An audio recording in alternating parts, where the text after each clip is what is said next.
guys, welcome to Coffee and Crime. I'm your host Astrid. And Vanessa. And today we're talking about an urban legend we grew up with. So if you're Mexican, Hispanic, or come from a family that loves instill fear in you like mine, then you most likely grew up with the story of La Llorona, the wailing woman whose misdeed left her spirit trapped on earth to torment children. Generations tell this story different. Today I'll tell you a few, from the one I grew up hearing to a few others.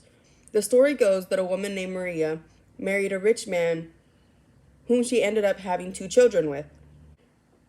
However, after a few years, he started coming home later and later, not spending time with her, and when he was home, he'd only spend time with the children. One day, she saw him with another woman and became enraged. She went home and drowned her children in the river. After murdering her children, her husband returned and asked where they were, where she pointed at the river. After realizing what she'd done, he flew into a rage and drowned her. Now her spirit roams the earth, near bodies of water, crying for her children. ¿Dónde están mis hijos? Where are my children? Or, ay mis hijos, oh my children. Other versions start out the same. The only difference is instead of her husband coming home, she instantly regrets murdering them and drowns herself. The legend follows with La Llorona roams near bodies of water in her white funeral gown. Some versions follow with her kidnapping or attacking children. Others say she attacks cheating husbands. What remains the same is when you hear her cries, you run. You run as fast as you can, and you don't go back until sunrise. So others say Maria was blessed with natural beauty and long, flowy black hair. Her beauty would capture the attention of men in the area. She would walk the streets in the evening with her beautiful white gown, and men would await her arrival. After Maria married her husband and bore his children, he left her to marry a woman of his own class. He would return only to visit the children. Maria was so devastated that she began to resent her children. One evening, while on a stroll with them, she saw the man she loved in a carriage with the elegant woman beside him. He spoke to only the children as if Maria wasn't there. This outraged her, and some speculate in the heat of the moment she turned against the boys and threw them into the river, where they drowned and floated down the stream.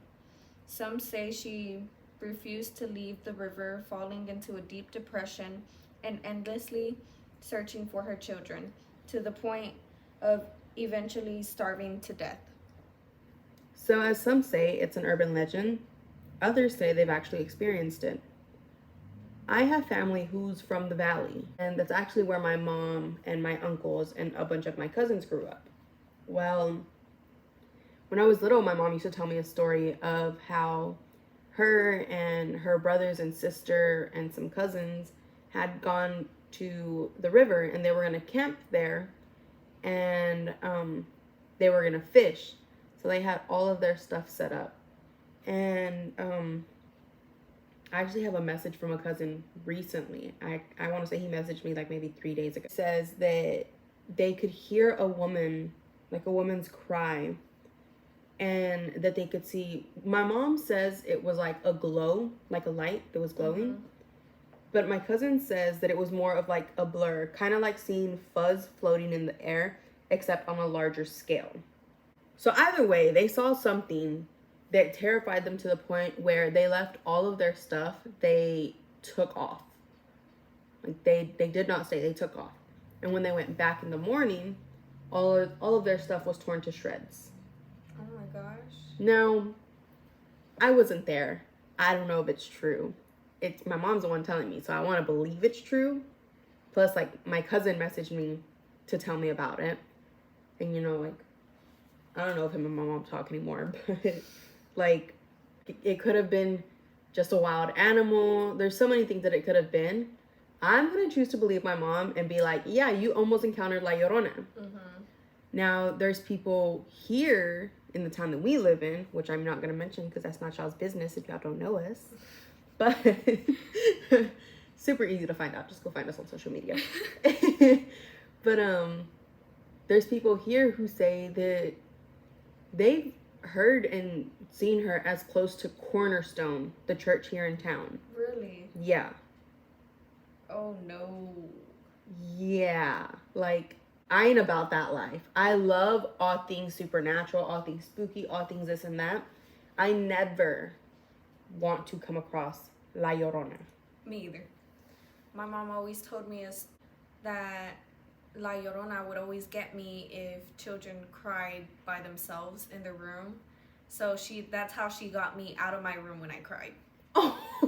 Yeah, it terrified me. Like, I would be so mad at her, and I would go to my room about to cry and everything, and she would be like, yeah, go to your room, La Llorona's gonna get you.